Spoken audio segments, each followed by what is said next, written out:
I'm completely a Midwesterner. I grew up here, my family is from here. My father's side of the family were all farmers, and my mother's side of the family were all steelworkers.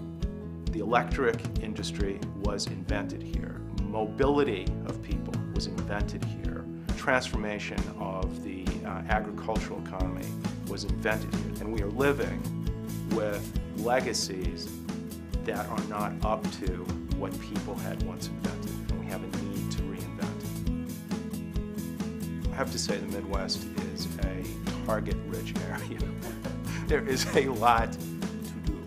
If you look out the window of my bedroom, what you see is the largest coal plant in North America, and there is a massive plume of pollution that sits right over our town every single day. So I think I was always aware of our community getting dumped on by this industry. Utilities decide how we generate our electricity. If a utility invests in energy efficiency and they start to sell less power, their profits go down. We had some success in Michigan when Detroit Edison proposed a different business model. Their profits don't depend on increasing sales. Their profit depends on providing good, efficient service to their customers. We're actually working on a case right now in my hometown, Middletown, Ohio. The biggest employer has always been AK Steel. We're looking at a case where they're trying to expand their facility and build what's called a new coke plant. It's a plant that takes coal and turns it into this coke that they use in the steel manufacturing process. And they've decided to build this facility in what I would consider to be the worst possible place. It's literally in the middle of a residential neighborhood. It's a few hundred yards away from a school where kids play outside at recess. It's like a half a mile away from a nursing home. And it's literally in the backyards of these families that have joined together to form their own community group. We have worked very closely with them to help them try to fight this proposal. If we want to transform America's energy economy, we have to transform the Midwest energy economy. We need a combination of both smart ideas, good advocacy, and the muscle to get the job done. If you look at passing any sort of comprehensive change on any of the issues NRDC cares about, you have to go through the Midwest. I work on a pesticide called atrazine with our Health and Environment program.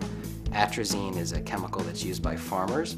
It's applied to mostly corn crops in the Midwest right at the beginning of the growing season to suppress weeds.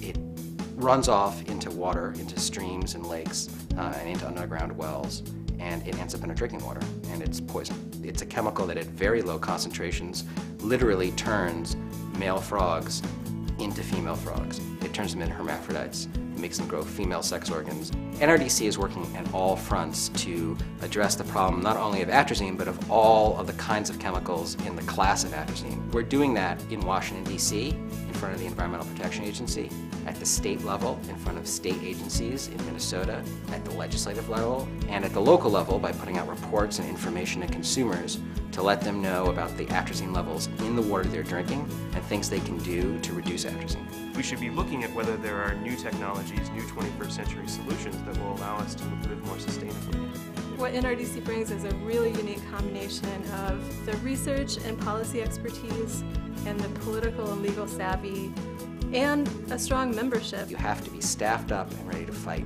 in the heartland of America. You have to come to politicians and decision makers as residents and as people who support hundreds of thousands of members of NRDC who live right here in the Midwest. In the United States, citizens are involved with their fate. The environmental laws that are the basis of what we do today, Clean Air Act, Clean Water Act, at the heart of them is citizen participation. That's the attraction of NRDC. That's what it empowers our staff to do, and that's what it supports.